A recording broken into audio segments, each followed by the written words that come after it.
বন্ধুরা, শুভ সন্ধ্যা। কেমন আছো তোমরা সবাই? আশা করি ভালো আছো। তোমাদের আশীর্বাদ ও ভালোবাসায় আমিও বেশ ভালো আছি। আর আজকের একটা ব্লগ ভিডিও নিয়ে চলে এলাম প্রায় অনেক দিন বাদে। আর আজকের এই ব্লগ ভিডিওটি আমি কিন্তু সন্ধ্যার থেকে শুরু করলাম। বেরিয়ে পড়েছি, এখন যাচ্ছি আমাদের বাড়ির কাছাকাছি একটা পার্কে, যে পার্কের নাম হচ্ছে মেঘনা পার্ক। একদম খুব কাছে আমাদের বাড়ি। তো এখানে চলে এসেছি, ভেবেছিলাম বেশ একটু বেলা থাকতে থাকতে বেরোবো, কিন্তু সেটার হলো না। সেই সন্ধ্যায় হয়ে গেল। যেহেতু বাড়িতে রয়েছি, সংসারের কাজ, তাছাড়া অনেক রকম দায়িত্ব পালন করে বেরিয়ে আসতে হয়, তাই কিন্তু দেরি হয়ে গেল। ঠান্ডাটা বেশ পড়েছে, তবে রৌদ্রটাও কিন্তু বেশ ভালো দিচ্ছে, তাই ঠান্ডাটা বেশ কমই লাগছে বলতে গেলে। তারপরে এই যে পার্কে চলে এসেছি, রাতের দৃশ্য। তবে শীতের সময় পার্ক মানেই কিন্তু বিকেলবেলা থেকে দুপুরবেলার টাইমটা ঘুরতে ভালো লাগে। তো সেই কোনো টাইমে কিন্তু পৌঁছাতে পারিনি, চলে এসেছে একদম সন্ধ্যার সময় ঠান্ডার মুহূর্তে। তো যাই হোক, এই যে মেঘনা পার্ক, এখানে কিন্তু স্ট্যাম্প বোর্ড লাগানো রয়েছে, ওদিকে টিকিট কাটা চলছে। এখানে মাত্র 10 টাকায় টিকিট।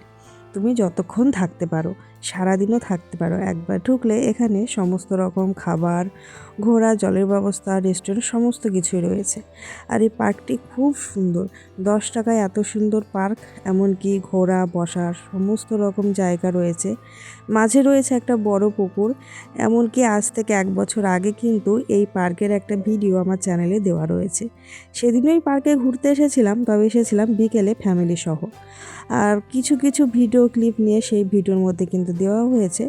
অনেকেই হয়তো দেখেছো, অনেকে দেখোনি। তো যাই হোক, আবারও চলে এসেছি। আর যেহেতু ব্লগ ভিডিও শ্যুট করেছি, তাই যেহেতু এসেছি তাই শ্যুটটা করেইছি।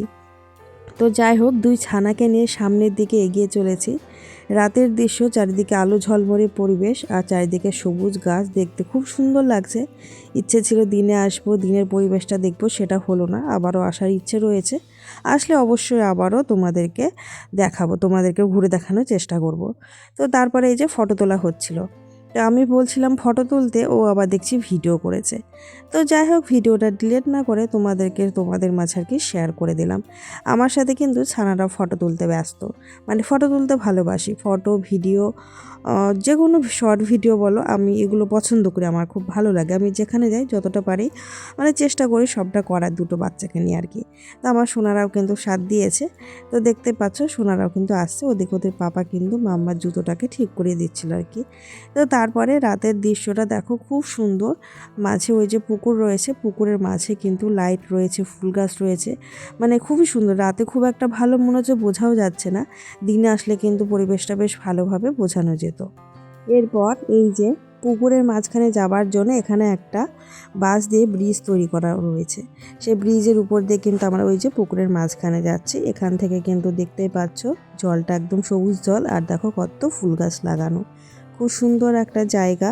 তবে এই জায়গাটায় গরমের দিনে বলতে গেলে সন্ধ্যার সময় বা রাতের বেলায়, আর ঠান্ডার দিনে বা শীতের দিনে দুপুর থেকে বিকেলবেলা, এই দুটো টাইম কিন্তু বেস্ট আসার জন্য। তো এই যে এখানে একটা বসার জায়গা ছিল। তো কোনো জায়গাতে সোনা মামা ঠিক মতো বসতে দিচ্ছে না। ওদের ইচ্ছা, ওরা ঘুরে ঘুরে দেখবে, ছুটে ছুটে খেলবে, বাচ্চারা যা হয় আর কি। তো ওদের পিছনে আমরাও ছুটতেছিলাম। দেখছি আমার সোনারা খুশি এতেই, তো ওদের খুশিটাই কিন্তু মা বাবার খুশি হয়। তো সেই মতো কিন্তু ওদের পিছনে এই যে ভিডিও করতে করতে কিন্তু সামনের দিকে এগিয়ে যাচ্ছি। আর ওরা কিন্তু সবার আগে যাচ্ছে, ওরা কারোর হাতও ধরছে না। ওরা বলছে আমরা নিজেরাই যাব। এদিকে রয়েছে একটা দোলনা, সেই দোলনাটা খোঁজার উদ্দেশ্যে কিন্তু এই যে যাচ্ছি। যেতে যেতে ভুল রাস্তায় চলে এসেছিল, আবার পিছনে ব্যাক করে কিন্তু আমরা অন্য রাস্তায় চলে এলাম। এখানে সেই দোলনা তো অবশ্যই রয়েছে, তবে এখানে কিন্তু অনেক কুটির রয়েছে বসার জন্য, বসে গল্প করা বা সময় কাটানো বা কোনো কিছু অনুষ্ঠান সেলিব্রেশন করার মতো কিন্তু জায়গা রয়েছে। পরপর এখানে 3 থেকে 4টে প্রায় কুঠি মতো করা রয়েছে, বেশ সুন্দর। 4টে ভুল বললাম, তার বেশি সংখ্যায় রয়েছে, দেখতেই পাচ্ছ। তো আমরাও কিন্তু মিস করলাম না এই সময় কাটানো। তো আমরাও এই যে একটা কুটিরের মধ্যে বসে পড়লাম। এখানে কিন্তু বসার জন্য বেশ গাছের গুঁড়ি কেটে একদম টুল বানিয়ে রাখা হয়েছে, খুব সুন্দর। তো এখানে সময়, বন্ধুদের সাথে এসে কিছু সময় কাটানো বা প্রিয় মানুষের সাথে এসে সময় কাটানোর জন্য কিন্তু বেস্ট সময় বা জায়গা বলতে পারো। তো এই যে আমরা 4 জন একটু বসে পড়েছি এখানে। সোনা মাম্মা তোমাদেরকে একটু হাই হ্যালো করে দিল, আর উপরটাও কিন্তু একটু দেখিয়ে দিলাম কতটা সুন্দর। এখানে পাশে খুব একটা লাইট নেই জায়গাটায়, তাই একটু অন্ধকার লাগছিল, যেহেতু উপরের লাইটটা অনেকটা উঁচুতে ছিল। তো তারপরে এই যে এখানে চারিদিকে বললাম ওই যে নানা রং বেরঙের লাইটিং রয়েছে। এদিকে আমি ভিডিও শ্যুট করতে ব্যস্ত ছিলাম, ওদিকে 2 ছানা দোলনায় চড়ার মানে এতটাই তারা ওদের যে ওদের পাপাদের সাথে সেই যে দোলনায় বসে পড়েছে। তো ওরা কিন্তু প্রথম ভয় পাচ্ছিল, যেহেতু বড়দের দোলনা এটা, তাই কিন্তু ওদের পাপা ওদেরকে বসে এইভাবে দোল দিচ্ছে। তো আমি আর কি করব, আমি এই যে ভিডিও করতে ব্যস্ত, কেননা আমার আর বসার ইচ্ছে নেই, যেহেতু ওদের বাবা বসে রয়েছে আর আমি চারিদিকটা একটু নিজে নিজে একা একা ঘুরে দেখছিলাম। আর আমার সোনারা তো দোলনা পেলে আর কিছু চায় না, মানে দোলনাতেই বসে থাকতে চায়, এতটাই ভালোবাসে। এদিকে দেখো গাছগুলোর মধ্যে পিঙ্ক কালারের একটা লাইট দেওয়া রয়েছে, দেখতে বেশ ভালোই লাগছে। আর এরকম রাতের পরিবেশ খুব ভালো লাগে দেখতে।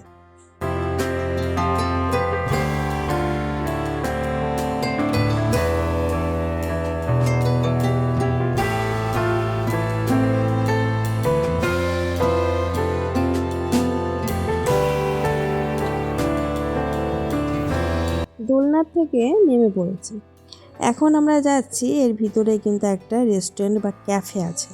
তো এখানে কিন্তু সমস্ত রকম খাবার পাওয়া যায়, এখানে রান্না বান্না বা বাথরুম টয়লেট সমস্ত কিছুই রয়েছে, কোনো কিছুর কিন্তু সমস্যা নেই। ওই যে বললাম 10 টাকায় টিকিট কেটে তোমরা এখানে সারাদিন থাকতে পারবে, কোনো কিছুরই সমস্যা হবে না, মানে সমস্ত কিছু এ টু জেড পাওয়া যাবে আর কি।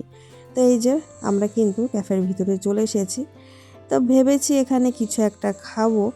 তো সত্যি কথা বলতে আমি বাইরেকার খাবার পছন্দ করি না, বারবার বলি, তবুও হাজব্যান্ডের জন্য কিন্তু আমাকে খেতে হয়, আমি না খেলে কিন্তু ও রাগ করে। এক কথায় বলতে গেলে আমি আর আমার হাজব্যান্ড দুটো বিপরীত দিকের মানুষ, মানে অনেক কিছুতে কিন্তু সেট হয় না আমাদের। এইভাবেই চলে যাচ্ছে দিনগুলো, বছরগুলো, মাসগুলো, যাই হোক অনেকগুলো বছর পার করে ফেলেছি।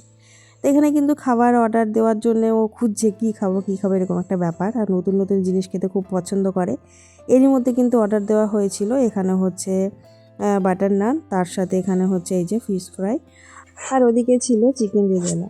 তো যাই হোক এই সমস্ত অর্ডার করা হয়েছিল, তো খেতে তো বসেই গেছি। আমার সোনু দেখো এই যে ফিশ ফ্রাই খাচ্ছে। এখানে কিন্তু ভয়েস দেওয়া হয়েছিল, সোনু বলছিল তোমাদের সাথে কথা বলেছিল, তবে ওই যে ক্যাফেতে মিউজিকের সাউন্ড অ্যাড হয়েছিল, কপিরাইট আসবে, সেই জন্য কিন্তু আমি মিউট করে দিলাম। তো এই যে শুধুমাত্র ভিডিওগুলোই তোমাদেরকে দেখাচ্ছি। তো বড়বাবু তো খাওয়া শুরু করে দিয়েছে, আমি দেখো খালি প্লেট নিয়ে বসে থাকতে থাকতে আমি নিয়ে নিয়েছি। তবে বাটার নান বা এমনি নান যাই বলো না কেন, নানটা খেতে আমি ভালোবাসি বা পছন্দ করি। তবে এই যে দেখতে পাচ্ছ চিকেনের রেসিপিটা দেখেই আমার ভয় লাগছে, তো আমি সামান্য একটু নিয়েছি, দেখেই মনে হচ্ছে চাটনির মতো নিয়েছি। তো বড়বাবু আমাকে বকা দিচ্ছে যে না আরও নাও। অবশ্যই আমি চিকেন খেতে ভালোবাসি, তবে বাইরেকার বা হোটেল বা দোকানের চিকেন বা অন্য কোনো রেসিপি দেখলে আমার ভয়ও লাগে, মনে হয় যেন অতিরিক্ত মশলা বা তেল দিয়েছে, রিচ খাবার বানিয়েছে, দেখেই যেন আমার অস্বস্তি মনে হয়। মানে খেয়েছি, অবশ্যই খেয়েছি কম বেশি। এখানে কিন্তু আমি হাফ পিস চিকেন নিয়েছিলাম, আর এই যে সামান্য একটু দেখতে পাচ্ছ মানে গ্রেভি নিয়েছি, এটা দিয়ে কিন্তু আমি খেয়েছি। বরঞ্চ নানটা হচ্ছে হাফ নান আমি খালি খেয়েছি, মানে আমার খালি খেতে ভালো লেগেছে, যেহেতু বাটার দেওয়া রয়েছে। তবে একটা কথা বন্ধুরা, যতই বাইরে টাকা খরচ করে রেস্টুরেন্ট বলো, ক্যাফে বলো, যেখানেই হোক না কেন খাবার খাওয়া হোক, আমার কাছে সব থেকে খাবারের বেস্ট বলতে পারো বাড়ির খাবার। বাড়ির খাবার খেলেই যেন আমার মনের মধ্যে একটা অদ্ভুত রকমের শান্তি লাগে, তৃপ্তি হয় বলতে গেলে এক কথায়। তো এই যে মানে সময়ের সাথে সব কিছুর সাথে তাল মিলিয়ে চলতে গেলে আমাকে তো বাইরেকার খাবার কম বেশি খাওয়াই লাগবে, আমি না খেলে হাজব্যান্ডের রাগ হয়ে যায় আর কি। তো সেই মতো খেতে হলো, কম বেশি খেয়েছি। তারপরে এই যে এখানে দেখতেই পাচ্ছ আমার সোনারা কিন্তু ফিশ দেখতে ব্যস্ত, আর মাছগুলো কিন্তু খুব সুন্দর লাগছে দেখতে।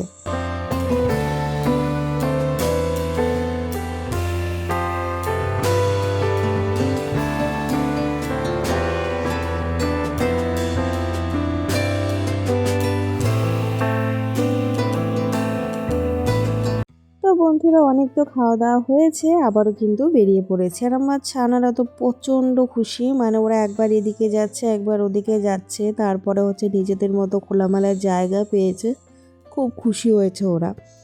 তো এখন ভাবছি বাড়িতে যাব, কেননা শীতের রাত বা ঠান্ডার রাত মানে কিন্তু অনেকটাই রাত হয়ে গেছে, মানে 8:30 বাজে আর কি। মনে হচ্ছে যেন অনেকটা রাত, পার্ক একদম পুরো খালি হয়ে এসেছে, সেরকম কিন্তু কেউ আর নেই, আমরা আছি আর একটা ফ্যামিলি রয়েছে অবশ্য। তো লাস্ট বলতে পারো, তবে 10টা পর্যন্ত কিন্তু টাইম রয়েছে আর কি, থাকা যাবে। তো যাবার পথে এখানে আরও একটা দোলনা রয়েছে, দোলনাটা ছেড়ে কিন্তু সোনা মামা একদম যেতে চাইছে না, কান্না করছে। তো ওদের পাপা বলছে না দাঁড়াও আর 10 মিনিট মতো ওদের দোলনাটা চড়িয়েই দিই, যেহেতু ওদের জন্যে কিন্তু পার্কে আসা হয়েছে, তো ওদেরকে খুশি করেই নিয়ে যাই। তো যাই হোক সেই হিসেবে এই যে দোলনাটা আবারও বসানো হয়েছে। তো সোনা মামা বলছে বাড়ি যাব না, আমরা দোলনা চড়বো। তো অনেক বুঝিয়ে সুঝিয়ে এই যে 10 মিনিট মতো দোলনা চড়িয়ে আবার ওখান থেকে আমরা বেরিয়ে যাচ্ছি। আর দেখো চারিদিকটা ফাঁকা, শুধু হালকা কুয়াশাও কিন্তু পড়ে গেছে।